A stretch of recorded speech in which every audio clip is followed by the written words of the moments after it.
Hola, estudiantes! So today we are talking about the house vocabulary. It is a new unit for you. And we are also going to learn about articles. So some vocab and some grammar for you today. I'm going to go through the vocab pretty quickly here because we are going to practice with it later and I want to get more into the articles. So, la vivienda is the living place. So we have el edificio. El edificio is the building. We have el apartamento. El apartamento is the apartment. We have el ascensor. That kind of looks like our English word ascend, and if you're ascending, you're going up. So the ascensor is the elevator. La escalera. La escalera is the stairs. Kind of looks like the word escalator, which you know takes you up. So escalera, stairs. El garaje looks a lot like our English word for garage. El jardín looks a lot like our English word for a garden. La planta baja.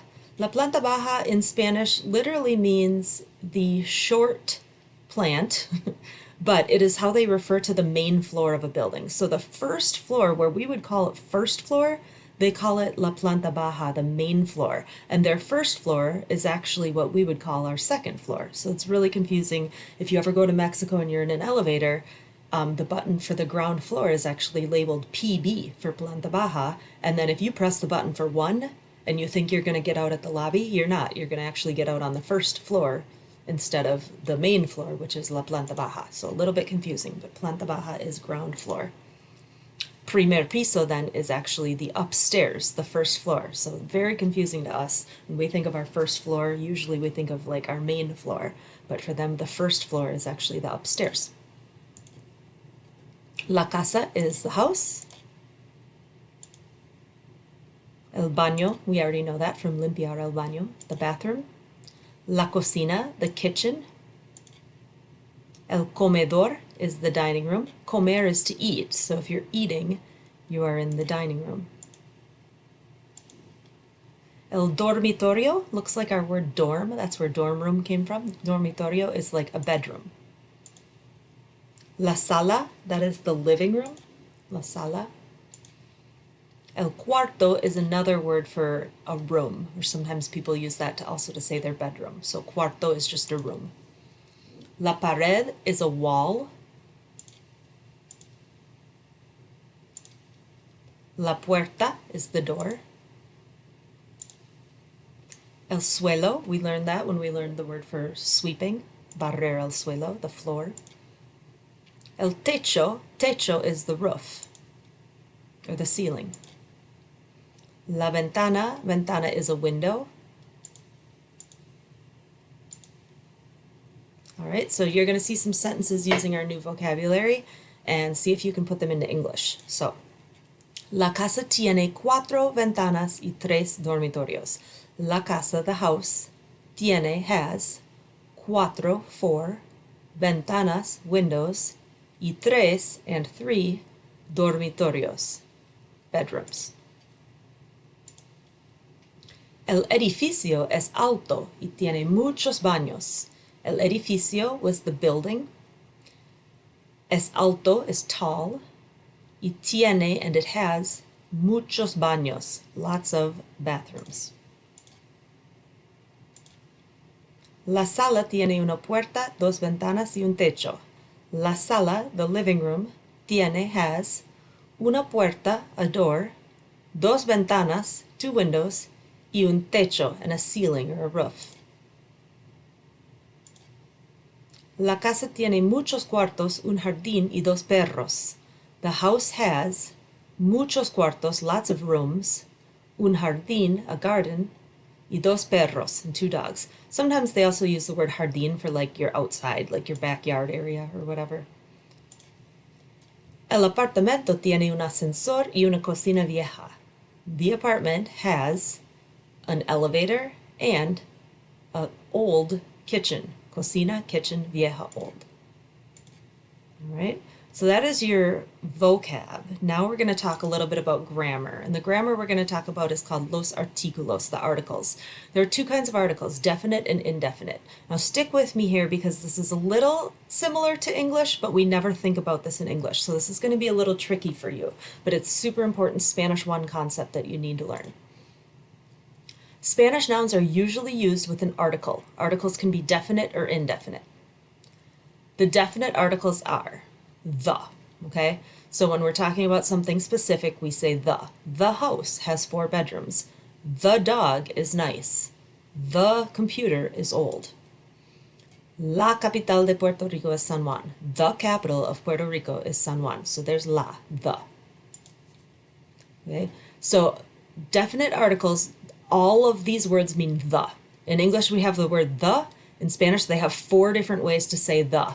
The has to match your word, whether your word is singular or plural. Hopefully you know that singular means one and plural means more than one. So how do we know singular versus plural? Plural will have an S on it. So singular versus plural.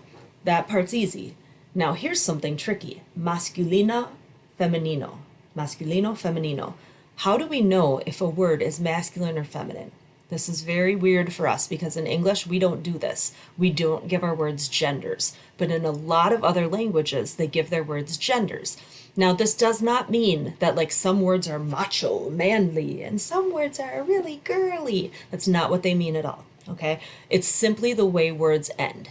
Usually, if a word ends in an O, it's a masculine word. If a word ends in an A, it's a feminine word.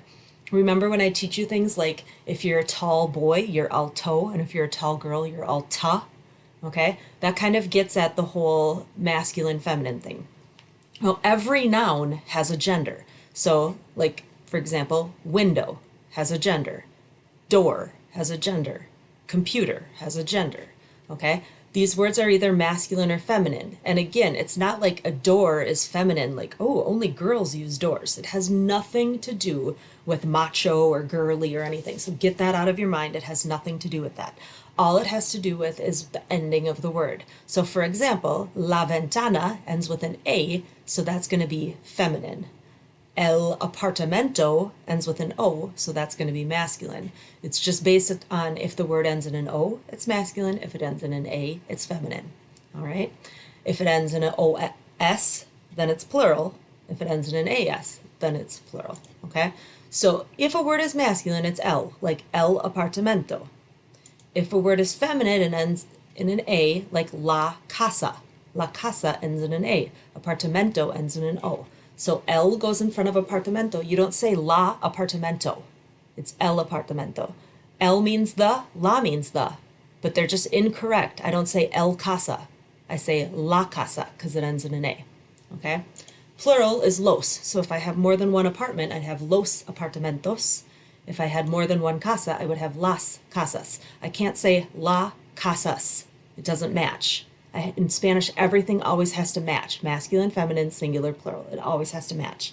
So if I have apartamento, it's el. If I have casa, it's la. If I have apartamentos, it's los. Now, all of these words still mean the.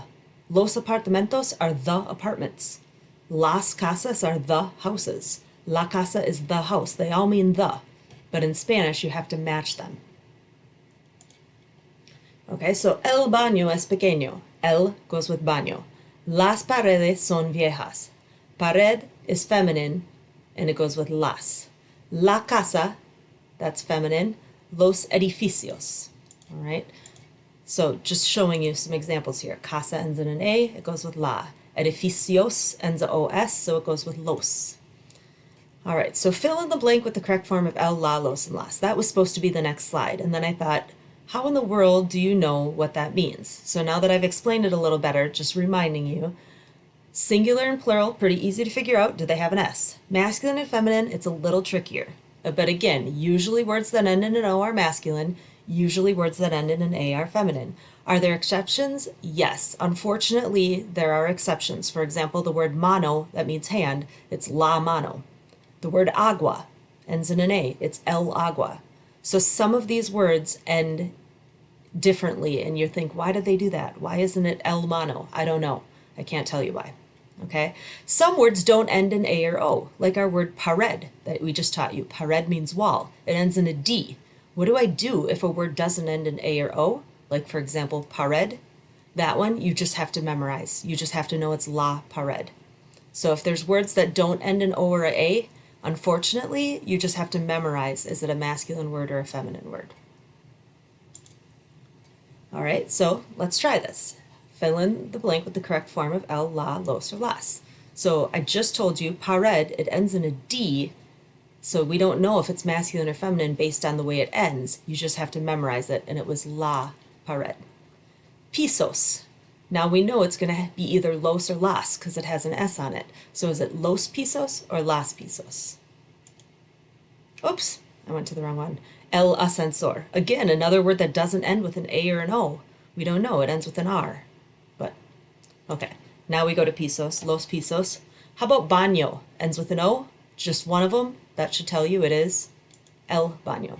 How about garaje? Uh-oh, it ends in an E. Now this is another one we have to memorize. We don't know. Is it an O or is it an A? So it's el garaje, and there's no way to know that. It's just memorized.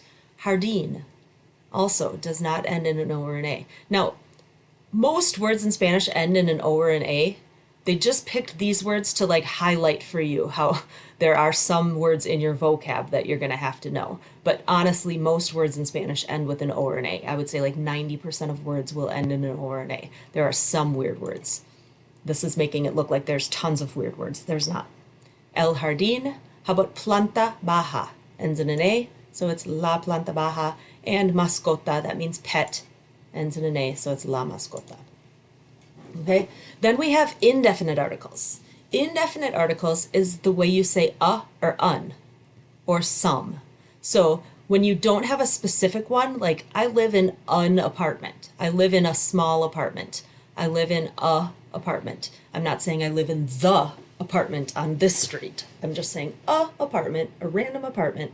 That is when I would use an indefinite article. So definite articles mean the, and you use it with a specific thing. I want the pop. Bring me the computer. She has the dog in her lap. But is not specific. I need a Kleenex. It's not a certain Kleenex, it's just any old Kleenex. Give me a Kleenex. I need a pen. I don't know what pen. I just need a pen. I live in a apartment. I live in an apartment. It's just an apartment. Okay? So that's indefinite. It means a. And when it's plural, in English, a turns to some. I have an apartment. I have some apartments. I need a pen. I need some pens. So the plural of a is some in English. All right? So again, let's look at these. And we have un and una. And then very simple, to make it plural, we're going to say unos and unas. Okay? Un, una, unos, unas. These two words mean a. These two words mean some. Yo tengo un baño. I have a bathroom in my apartment. Mis hermanos tienen unos perros simpáticos. My brothers have some nice dogs. Mi madre tiene una cocina muy bonita. My mom has a nice kitchen. Puerto Rico tiene unas casas muy viejas. Puerto Rico has some very old houses. Unos, some. All right, so fill in the blank. Now we want to say a. So a little boy, niño. Un. Some boys. Chicos. Unos, because it's plural. Some bathrooms. Again, we're going for plural. Baño ends in an O, so that tells you it's unos baños. A roof or a ceiling ends in an O, so that tells you it's un. A elevator. One elevator. That would be un. And then jardín, we just had to memorize, but a garden, it was el jardín, the garden, so it's masculine, un jardín. Prima, cousin. Una prima, a cousin. Some houses, plural, unas casas. All right, hope that helped you understand articles, definite articles meaning the, that's el, la, los, and las. Indefinite articles meaning a or some, that's un, una, unos, and unas.